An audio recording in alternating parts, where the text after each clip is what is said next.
I'm going to speak on the topic of rebellion from the prescribed embossed text for alternative English. Rebellion is an extracted version from the novel Animal Farm, written by George Orwell in 1945. Orwell, whose real name was Eric Arthur Blair, was a renowned English writer, novelist, essayist, journalist, critic, and a political commentator. The most famous novels of Orwell were Animal Farm and 1984, a dystopic novel situated in future time, which to my opinion is applicable in this present pandemic situation caused by coronavirus. Uh, it was felt mostly during the lockdown period. Animal Farm is an allegorical novel satirizing the communist political ideology. It symbolizes Russian revolutions during the 1917.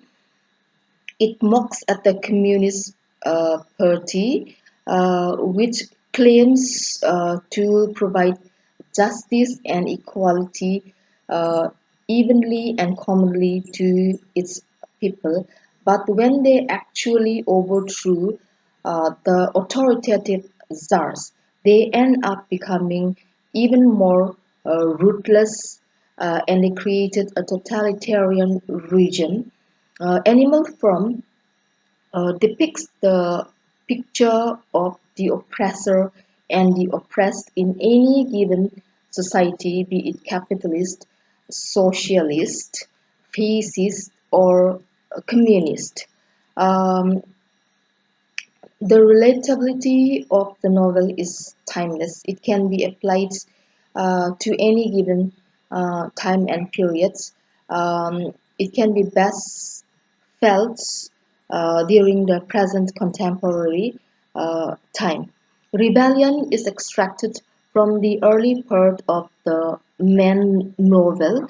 It tells the story of destitute farm animals at Manor Farm, where Mr. Jones, the owner of the manor farm, represented the bourgeoisie or the capitalist community, and the farm animals represented the proletariat or the working class community of the society.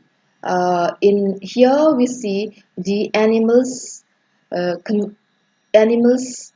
contriving a conspiracy against Mr. Jones. Um, Mr. Jones, under the leadership of pigs, all measure the prize middle white four of 12 years old who have earned the respect and loyalty of the other farm animals called for a meeting, saying that he had a very strange dream and he wanted to interpret it to the other animals. The list of farm animals were the dogs, uh, the pigs, hens, pigeons, a sheep, cow, a goat's named Muriel, and a mare named Molly cart, who drew the trap and carriage of Mr. Jones. She is the silliest animal in the farm. The two cart horses, Clover and Boxer, they were not very intelligent, but Clover is very nurturing, and Boxer is respected among the farm animals for his faithfulness and steadfastness in character, and for his immense strength of work power. And there is Benjamin the donkey, who is the oldest of all the farm animals and is of worst temper.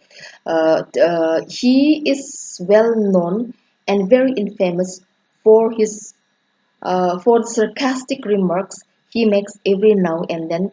He is never seen laughing. And when asked, he said that there is nothing to be laughed at.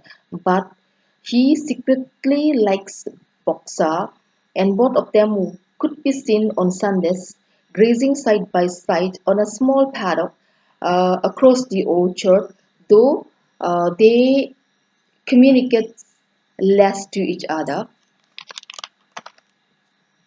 All the animals have arrived at the meeting except for the tame raven, who sleeps on the perch behind the back door of Mr. Jones's room. In the meeting, all Major declared that he has reached the end of his lifespan and he is not going to live for many more months.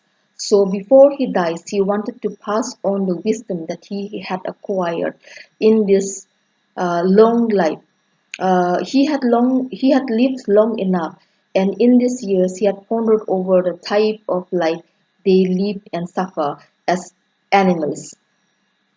He says that uh, their life is nothing but miseries,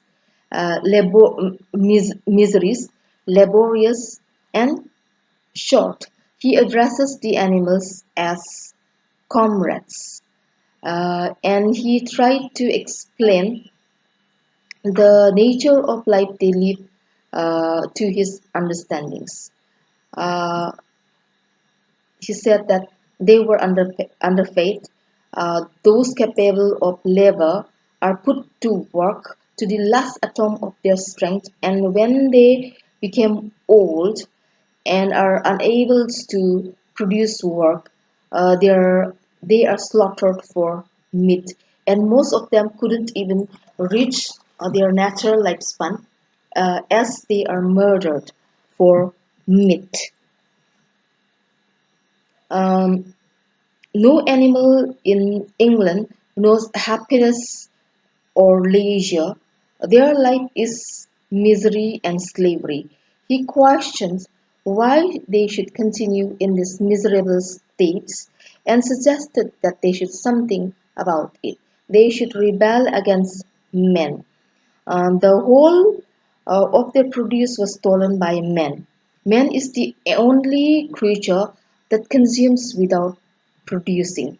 He does not lay egg. He does not provide milk.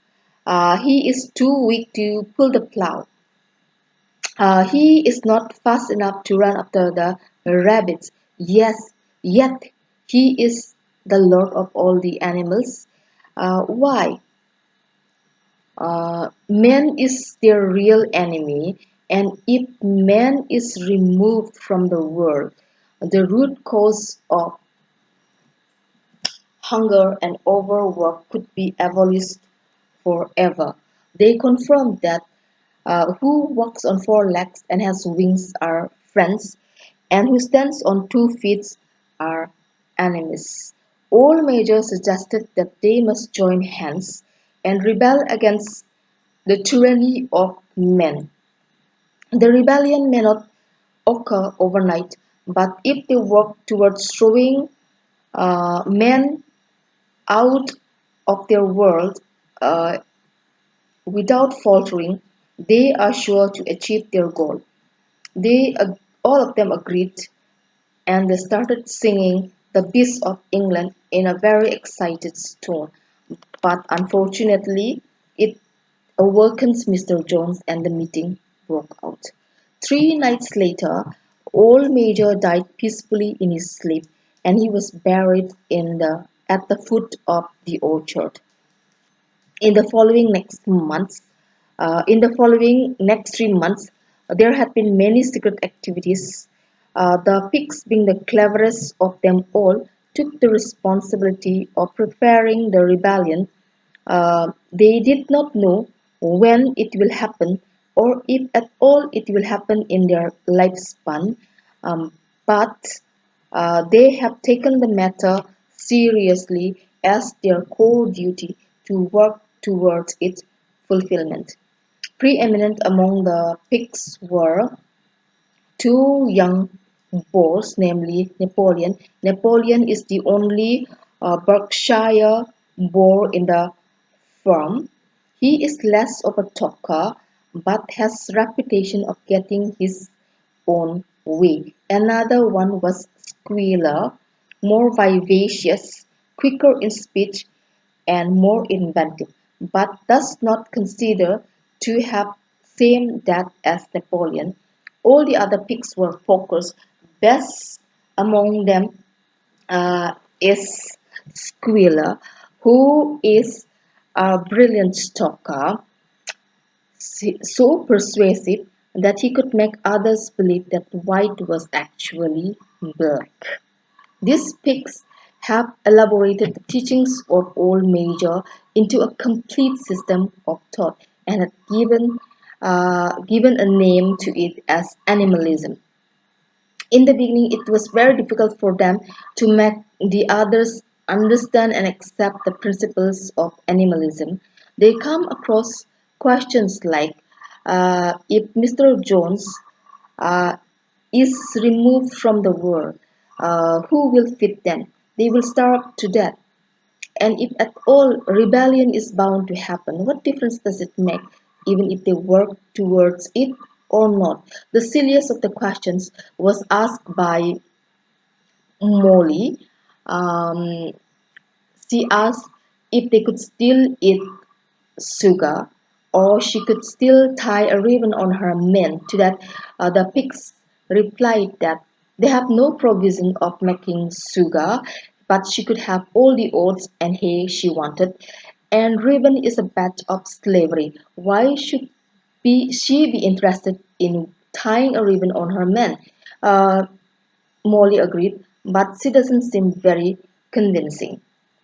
The most faithful of them uh, to the spirit of animalism were the two cart horses. They were not very intelligent, but since they have accepted the pigs as their teacher, they absorbed everything they taught, and they tried their best to pass it on to the other animals. Rebellion was achieved earlier than expected. It so happened that of late Mr. Jones was having an evil days, and his men were negligent of their duties. They were very idle. The roof needs repairment, and the haze needs to be cut. But none of their but none of it were being attended by his men. On Saturday, Mr. Jones went to Wellington uh, and did not return until Sunday, mid-Sunday. But as soon as he returned, he went to sleep in the drawing room on a sofa with the newspaper over his head.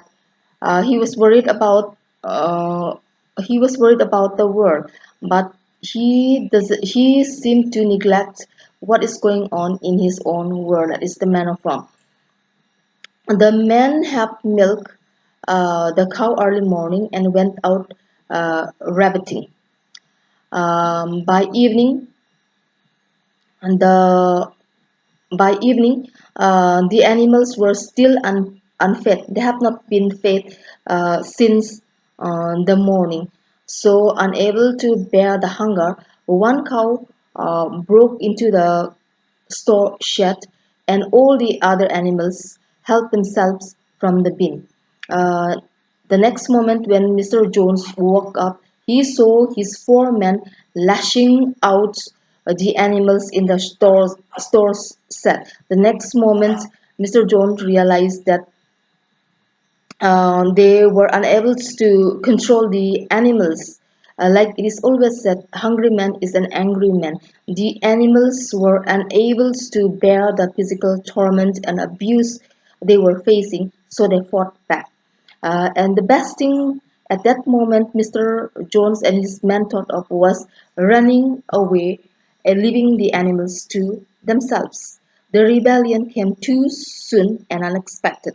After chasing the men out of the farm, they slammed the fiber gate mm, behind them, and the rebellion was successfully carried out. They were unable to believe it for the 5 minutes. They were silent, and there was total inactivity. After coming to their senses, all the animals merge around the farm as a sign of triumph and also to check if there is any human being still hiding somewhere. A unanimous resolution was passed and that at that spot that the farmhouse will be preserved as a museum and no one shall live there. After breakfast, the animals were called together by Napoleon and Snowball. Snowball said that the hairs needs to be cut, but before that, they have to do uh, something first. They revealed that during those 3 months, they have taught themselves how to read and write from the discarded old spelling books of all Mr. Jones's children they found in the bin. Napoleon asked for paint of black and white, and they went down to the 5 bar gates. As Snowball was best at writing, he wiped out the sign Manor Farm and replaced it with Animal Farm. After that, they went back to the farmhouse and they rebuilt again. That in this past 3 months, they have successfully reduced the commandments of animalism from 10 to 7 commandments. And they decided to inscribe the commandments on the wall of the farmhouse. Leather was sent for, and again, Squealer and again, sorry, Snowball climbed the ladder with the help of Squealer below, carrying the pen. They inscribed the 7 commandments on the uh, wall of the farmhouse. The 7 commandments says, "Whatever goes upon 2 legs is an enemy. Whatever goes upon 4 legs and has wings is a friend. No animal shall wear clothes, no animal shall sleep in bed, no animal shall drink alcohol, no animal shall kill any other animal. All animals are equal." Snowball read them aloud for the benefit of all, and everyone seemed to agree with whatever has been decided. The cleverer of them have already started to memorize and learn the commandments by heart. Now they decided to head to the hayfield to cut the hay. At that moment, the 3 cows expressed a very uncomfortable feeling. They know that their udder is about to burst. They have not been milked since morning. To that, the pigs um, ordered for buckets. The buckets were brought, and the pigs, as their trotter is well equipped in milking the cows, they started milking the cow, and the cows yielded 5 buckets of frothy milk, to which everyone looked at with great interest and they questioned what they are going to do with the milk. To that, Napoleon replied, "Milk will be attended to, but the most important thing they need to do now is cut the haze." So so Snowball led all the animals to the hayfield, and Napoleon decided to join them in few minutes. And in the evening, when they returns, uh, the milks have been disappeared. It can be understood that Napoleon was responsible for the disappearance of the milk. In the main novel, The Animal Farm, Napoleon was later found to be an alcoholic gambler who who became more like humans towards the later part of the novel. Uh, so this is all for the extracted version. Thank you.